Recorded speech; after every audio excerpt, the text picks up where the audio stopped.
Break के बाद खुशामदीद। आगाज में आपको बताएं कि मुल्तान में इलेक्शन कमीशन के दफ्तर पर पथराव और लड़ाई झगड़े का मामला। पुलिस ने पीटीआई के साबिक एमएनए आमिर डोगर को 10 कारकुन समेत गिरफ्तार कर लिया। पुलिस ने नून लीगी उम्मीदवार शेख तारिक रशीद और मलिक अनवर को भी हिरासत में ले लिया है। जराई का कहना है कि नून लीग के सेनेटर राना महमूदुल हसन को हिरासत में ले लिया गया है। आमिर डोगर की गिरफ्तारी पर तहरीक इंसाफ के कारकुन इस वक्त एहतजाज कर रहे हैं। तो आपको बताएं कि मुल्तान में इलेक्शन कमीशन के दफ्तर पर पथराव और लड़ाई झगड़े का ये मामला, और इस वक्त पाकिस्तान तहरीक इंसाफ के कारकुनान वहां पर एहतजाज कर रहे हैं क्योंकि साबिक एमएनए है आमिर डोगर, जिनको आज गिरफ्तार किया गया, उन समेत उनके 10 साथी भी गिरफ्तार किए गए उनके डेरे से।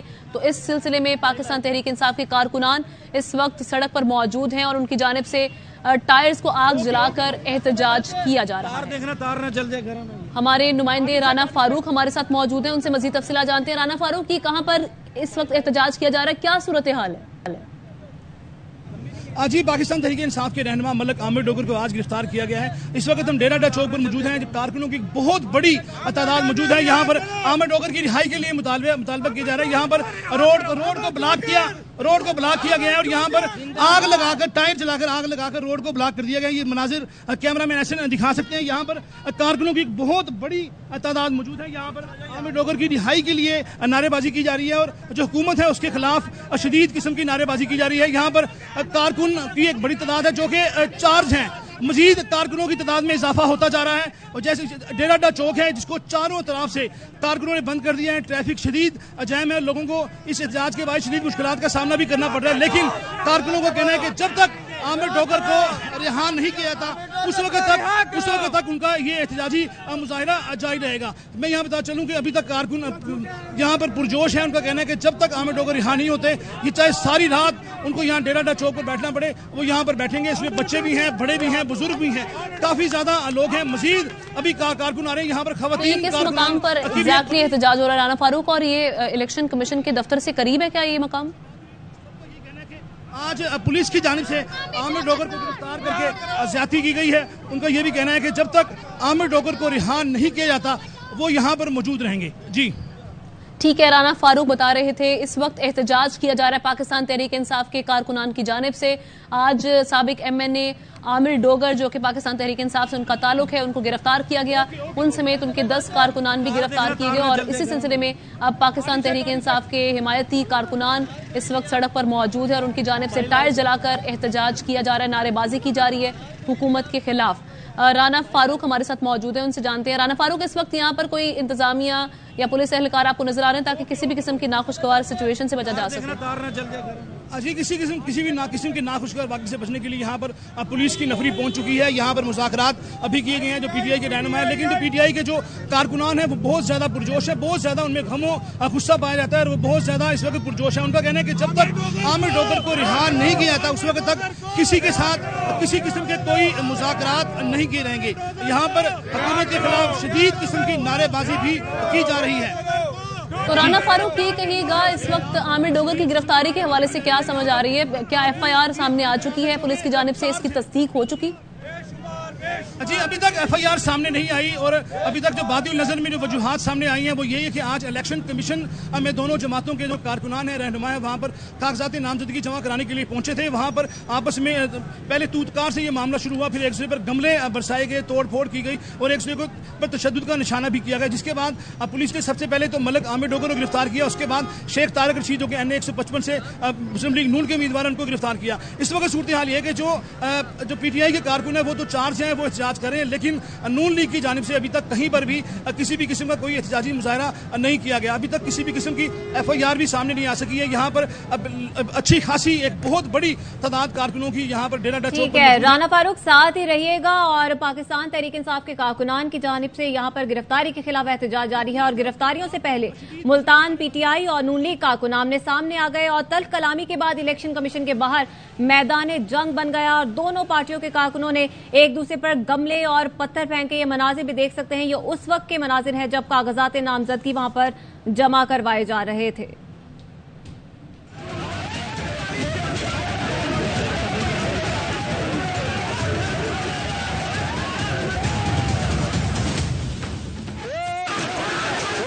किसी को सर पर पड़ा तो किसी को पाँव पर लगा। पीटीआई और नून लीग के कारकुनों का एक दूसरे पर गमलों से हमला। मुल्तान में एनए 155 में कागजात नामजदगी जमा कराने के दौरान सियासी पार्टियों के कारकुन लड़ पड़े। इलेक्शन कमीशन ऑफिस मैदान जंग बन गया। दोनों पार्टियों के कारकुन एक दूसरे को गमले और पत्थर मारते रहे। पुलिस ने झगड़ा टालने की कोशिश की, लेकिन सूरत हाल देखकर पीछे हट गई। मीडिया कैमरामैनों ने भी कैमरे ऐसे बुलंद कर लिए जैसे फिल्म की शूटिंग चल रही हो। पीटीआई कारकुनों की तादाद ज्यादा थी। नून लीग वालों ने दफ्तर में घुसकर जान बचाई। तो राना फारूक हमारे नुमाइंदे हमारे साथ मौजूद हैं, उनसे सूरत हाल जानते हैं। राना फारूक, एक तो आप एहतजाज के मकाम पर मौजूद हैं और बता रहे हैं कि यहाँ पर कारकुनान की जानिब से न सिर्फ नारे लगाए जा रहे हैं बल्कि टायर जलाकर एहतजाज किया जा रहा है। आमिर डोगर की गिरफ्तारी के हवाले से बताइएगा, किस थाने मुंतकिल किया गया, कुछ मालूम हो सका इससे मुतालिक?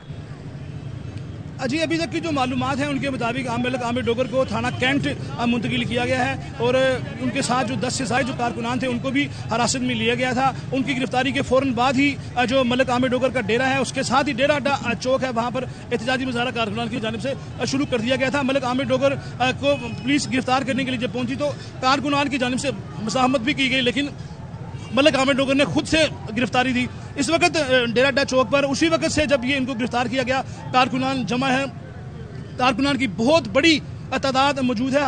अब मजीद कारकुनान की तादाद में इजाफा होता जा रहा है। ये कैमरामैन ऐसे दिखा सकते हैं कि टायर जलाकर यहाँ पर एहतजाज किया गया है। यहाँ आग लगी हुई है, बहुत शदीद किस्म का धुआं है और ये सिर्फ यहीं पर डेरा अड्डा चौक नहीं बल्कि काफी दूर तक ये धुआं ये फैला हुआ है, जिसके बायस लोगों को शदीद मुश्किलात का सामना करना पड़ रहा है। ख्याल रखिएगा, धुएं की वजह से आपकी भी हम देख सकते हैं आपको से बोलना मुश्किल हो रहा है आपके लिए।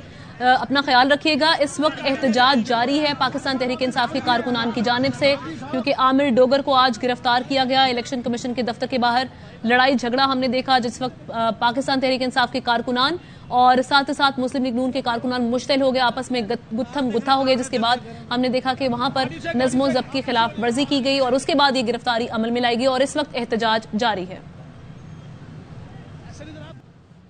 और रियासती कुव्वत के माना इस्तेमाल से हमें कुचलना चाहते हैं। परवेज इलाही की रिहाइशगाह पर छापों, बिला जवाज गिरफ्तारियों की शदीद मजम्मत करता हूं।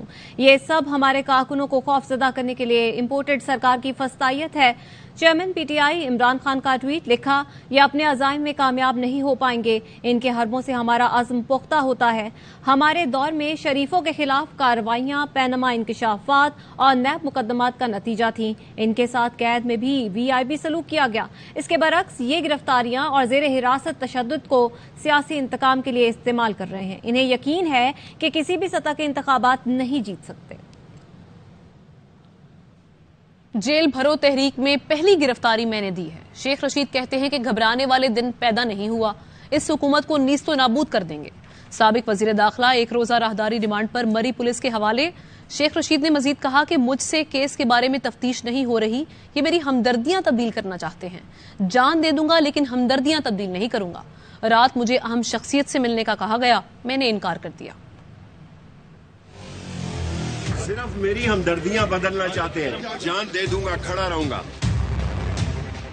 हथकड़ी मेरा जेवर है, जेल मेरा ससुराल है, इस हुकूमत को नेस्तो नाबूद कर दूं। हथकड़ी लगे साबिक वफाकी वजीर दाखिला की इस्लामाबाद कचेरी में पेशी। अदालत ने शेख रशीद को राहदरी रिमांड पर मरी पुलिस के हवाले कर दिया। शेख रशीद ने कहा, घबराने वाले दिन पैदा नहीं हुए, इस हुकूमत को नेस्तो नाबूद कर देंगे। मैं घबराने वाले दिन पैदा नहीं हुआ, मौत मेरी महबूबा है, हथकड़ी मेरा जेवर है, जेल मेरा ससुराल है, इस हुकूमत को नेस्तो नाबूद कर दूंगा। दौरान समाज शेख रशीद रोस्ट्रम पर आए और बताया, रात उन्हें अहम शख्सियत से मिलने का कहा गया, उन्होंने इनकार कर दिया। मैंने किसी पुलिस एहलकार पर गन नहीं निकाली, अपने दोनों मोबाइल फोनों के पासवर्ड पुलिस को दे दिए हैं। मीडिया से गुफ्तगू में बताया, उनसे केस के बारे में तफ्तीश नहीं हो रही, ये मेरी हमदर्दियाँ तब्दील करना चाहते हैं। जान दे दूंगा, हमदर्दियाँ तब्दील नहीं करूँगा। सिर्फ मेरी हमदर्दियाँ बदलना चाहते हैं। केस के बारे में कोई तफ्तीश नहीं हो रही और तफ्तीश हो रही है कि मैं अपनी हमदर्दियां तब्दील करूं, जान दे दूंगा, हमदर्दी तब्दील नहीं करूंगा। शेख रशीद ने कहा, जेल भरो तहरीक में पहली गिरफ्तारी दे चुके, जेल में हूँ या बाहर, इमरान खान के साथ इलेक्शन हर सूरत लड़ेंगे। अंदर लड़ूं या बाहर लड़ूं, इलेक्शन लड़ूंगा इमरान खान के साथ, कलम दवात पे इलेक्शन लड़ूंगा। अभी मैं मजिस्ट्रेट साहब से रिक्वेस्ट करूंगा कि स्क्रूटनी पे मुझे बुलाया जाए। अदालत ने शेख रशीद को कल 2 बजे मुतल्लिका अदालत में पेश करने का हुक्म दिया है। आपको इस्लामाबाद लिए चलते हैं। वजीर मुमलिकत बराए पेट्रोलियम मुसद्दिक मलिक इस वक्त न्यूज कॉन्फ्रेंस कर रहे हैं। आपका कारोबार चला जाएगा और फिर आप इसी तरह प्रेस कॉन्फ्रेंसेस करते फिरेंगे। जैसे मैं आज आपके सामने हाजिर हुआ हूं और दरखास्त कर रहा हूं, इसी तरह आप यहां बैठकर फिर उस वक्त बिलक रहे होंगे कि देखें हमारे कारोबार, देखिए हमारी तंजीम। और यह भी मैं आपको बता दूं कि वो लोग जो इस वक्त जखीरा अंदोजी कर रहे हैं, ये जान लें कि वो अपने दोस्तों को, वो लोग जो हक हलाल से कमाई करते हैं, जो मेजॉरिटी हैं इस मुल्क की, वो तमाम पेट्रोल पंप वाले जो लोगों की दिन रात खिदमत करते हैं, उनका नाम खराब कर रहे हैं। तमाम हैं, उनकी सरबराहान को जानता हूं, बहुत से काम करते हैं और हक हलाल की कमाई कमाते हैं, सारा दिन पेट्रोल पंपों पे आपकी खिदमत करते हैं, मगर चंद लोग सिर्फ 2 या 3 दिन की हेरा फेरी करने के लिए जखीरा अंदोजी करने की कोशिश कर रहे हैं। तो मैं दोबारा से दरखास्त करूंगा, बड़ी हम्बली दरखास्त करूंगा, रुक जाएं, अभी रुक जाएं, वरना अगर आप लोगों को तंग करेंगे तो आप तंग होंगे। इसके अलावा कुछ लोगों का यह ख्याल है कि शायद पेट्रोल की कीमत बढ़ने लगी है, इसी वजह से ये जखीरा अंदोजी की भी कोशिश कर रहे हैं। कुछ र्यूमर मिल्स पाकिस्तान में चलती रहती हैं कि हमारे मुज़ाकरात हो रहे हैं तो पता नहीं तेल की कीमत बढ़ जाएगी। हमारे इस वक्त कोई प्लान नहीं है तेल की कीमत बढ़ने का। तेल की कीमत अपने मुकर्ररा वक्त पे बैनुल अक़वामी मंडी में जो तेल की कीमत है उसकी मुताबिकत से जो हमेशा ऐलान होता है बिल्कुल उसी तरह होगा। इस वजह से दोनों चीजें मैं आपको बता दूं, ना तेल की कीमत बढ़ने लगी है, ना आप जखीरा अंदोजी करने वाले हैं। अगर चाहें तो करते रहें, लेकिन मेरी दरखास्त यही होगी कि रुक जाएं, वरना आपको नुकसान होगा, आपके कारोबार को नुकसान होगा और आप ही के दोस्त जो हक हलाल से कमाई करते हैं, जो मेजॉरिटी हैं, आप उनका नाम खराब करेंगे तो उस कम्युनिटी के अंदर भी आपका नाम खराब होगा। बहुत बहुत शुक्रिया जी।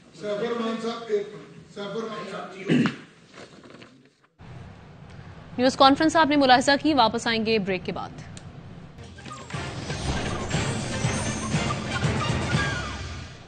Welcome back. ज़लज़ले के 3 दिन बाद भी शाम में तबाही के आसारों से जिंदगी जागी। मलबे तले मौत से लड़ते पूरे खानदान को जिंदा निकाल लिया गया। बाप शहादत की उंगली बुलंद के निकला तो फजा तकबीर से गूंज उठी। बेटा बेटी के निकलने पर तो रेस्क्यू वर्कर्स के साथ सैकड़ों शहरियों ने जश्न मनाया, नारे लगाए। पाक फौज की तुर्किया में इमदादी कार्रवाइयां, बच्चे समेत 2 अफराद को मलबे से जिंदा निकाल लिया गया। पाक फौज की टीम ने अदियामान में 48 घंटे बाद मलबे से बच्चे समेत 2 अफराद को बाहिफाजत निकाला। पाक फौज की इमदादी टीमें सर्द मौसम और नामसाद हालात में 24 घंटे रेस्क्यू कार्रवाइयों में मसरूफ हैं। तुर्किया में अब तक 7 लाशें भी मलबे से निकालकर रवाहिकीन के हवाले की गई। तुर्की में हौलनाक जलजला, तुर्क गोलकीपर अहमद तुर्क असलान जाँ बहक हो गए। क्लब ने तस्दीक कर दी। सोशल मीडिया पर पैगाम में लिखा कि इस नुकसान पर बहुत अफसोस है, हम आपको नहीं भूलेंगे। 28 साल के असलान 2021 में 2nd डिवीजन क्लब में शामिल हुए थे।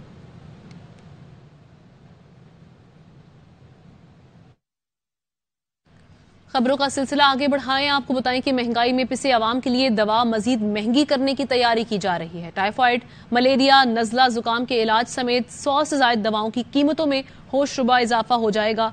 और आपको ये बताएं कि ऊपर से महंगाई है, आटे की किल्लत है, आटा महंगा भी कर दिया गया। उसके बाद हम ये देख रहे हैं कि अब दवाएं भी महंगी की जा रही हैं, दवाएं महंगी करने की तैयारी की जा रही है। टाइफाइड हो, मलेरिया हो, नजला, जुकाम के इलाज समेत 100 से ज्यादा ऐसी दवाएं हैं जिनकी कीमतों में होशरुबा इजाफा हो जाएगा। मजीद खबरें शामिल करेंगे इस ब्रेक के बाद।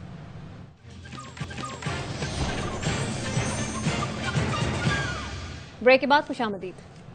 आइन इंतखाबात में ताखीर की इजाजत नहीं देता। पंजाब और केपी असम्बलियों के लिए इंतखाबी तारीख का ऐलान किया जाए। सदर ममलिकत आरिफ अलवी ने chief election commissioner Sikandar Sultan Raja को खत लिख दिया। खत में कहा गया है कि बतौर सरबराह ममलिकत आइन के तहफ़्फ़ुज़ और दिफा का हल्फ लिया है। इलेक्शन कमीशन फ़राइज़ की अदायगी में नाकाम रहा तो इसे आइन की खिलाफ वर्जी का जिम्मेदार और जवाबदेह ठहराया जाएगा। सदर ममलिकत ने इलेक्शन कमीशन को खबरदार किया कि आप आइन और इलेक्शन एक्ट 2017 के खिलाफ वर्जी के संगीन नताइज से बचने के लिए इंतखाबी शेड्यूल जारी करें। क्या पंजाब में इंतखाबात खटाई में पड़ेंगे?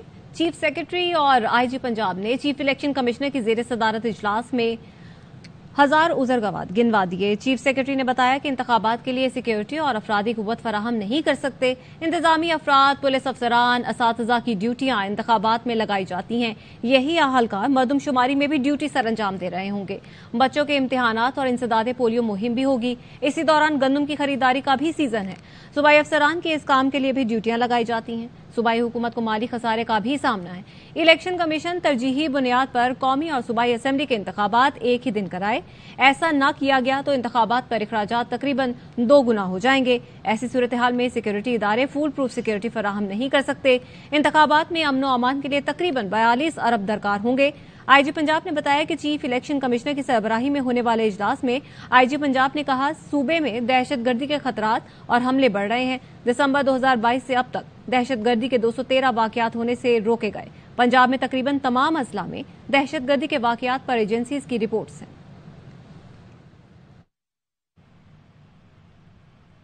और नाजरीन, पंजाब में मतलूबा नताइज के हुसूल के लिए शहबाज हुकूमत के मंजूर नज़र विफाकी अफसरान को सूबे में लगाने का सिलसिला जारी है।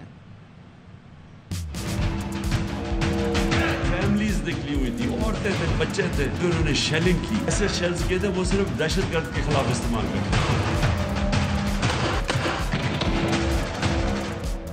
इस्लामाबाद में पीटीआई मार्च पर क्रैकडाउन के मरकजी किरदार को पंजाब भेजने की तैयारी। विफाकी अफसरों की खिदमात पंजाब के हवाले करने का सिलसिला जारी है। शहबाज हुकूमत के मंजूर नजर इस्लामाबाद पुलिस के अफसर सुहेल जफर चट्ठा को पंजाब में अहम जिम्मेदारियां दी जाएंगी। पहले वजीर आजम शहबाज शरीफ के PSO को पंजाब में निगरान वजीर आला के सेक्रेटरी के तौर पर तैनात किया गया। जराए कहते हैं अब इस्लामाबाद पुलिस के सुहेल जफर चट्ठा को पंजाब एंटी करप्शन एस्टेब्लिशमेंट का DG लगाया जा रहा है।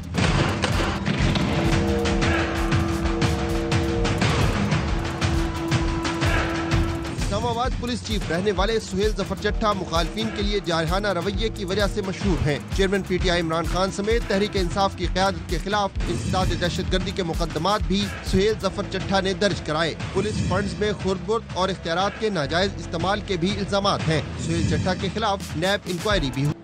और पुलिस वर्दियाँ कैसे फरोख्त की जाती हैं? क्या जुराइम पेशा अफराद भी असली पुलिस वर्दियाँ खरीद सकते हैं? ड्रामों में अदाकारी के लिए वर्दी किस तरह से मिलती है? क्या कपड़ा खरीदकर कोई भी वर्दी सिलवा सकता है? इन तमाम पहलुओं पर सखर से देखिए सलीम सहतो की रिपोर्ट।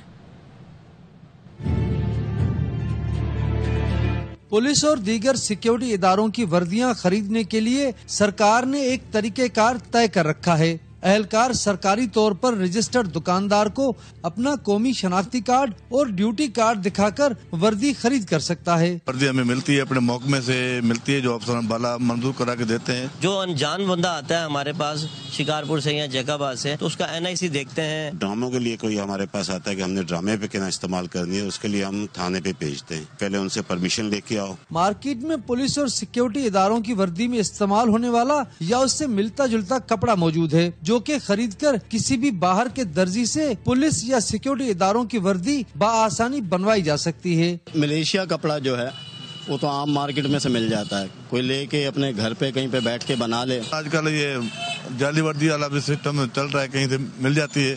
ये इम्कान भी मौजूद है कि गैर कानूनी तौर पर वर्दियां फरोख्त करने वाले दुकानदार जराइम पेशा अफराद को पुलिस और दीगर सिक्योरिटी इदारों की वर्दियां फराहम करने में मुलविस हों। कैमरामैन शावली खान के साथ सलीम सहतो, ARY न्यूज, सक्खर। कराची के पापोश नगर कब्रिस्तान में शॉपिंग बैग में इंसानी धड़ मिला है। हाथ, पांव और सर मौजूद नहीं है। अफजल खान हमारे नुमाइंदे हमारे साथ मौजूद हैं, उनसे जानते हैं। अफजल, ये क्या मामला है?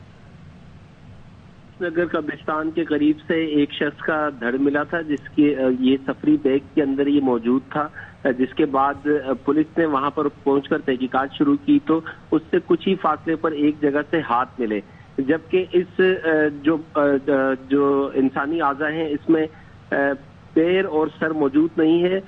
पुलिस का कहना है कि इस बैग से एक छुरी भी मिली है, जबकि एक खातून की शाल भी मिली है। इन तमाम जो इंसानी आज़ा हैं उनको अस्पताल मुंतकिल कर दिया गया है और वाक़याती शवाहिद की मदद से पुलिस इस वाक़े की तहकीकात कर रही है कि इस तमाम तर वाक़े के अंदर कौन मुलविस है, ताकि उसकी गिरफ्तारी के लिए भी कोशिशें की जा सकें। ठीक है, मज़ीद तहकीकात की जा रही है इस हवाले से और शनाख्त के लिए कार्रवाई की जा रही है। शुक्रिया आपका अफजल खान।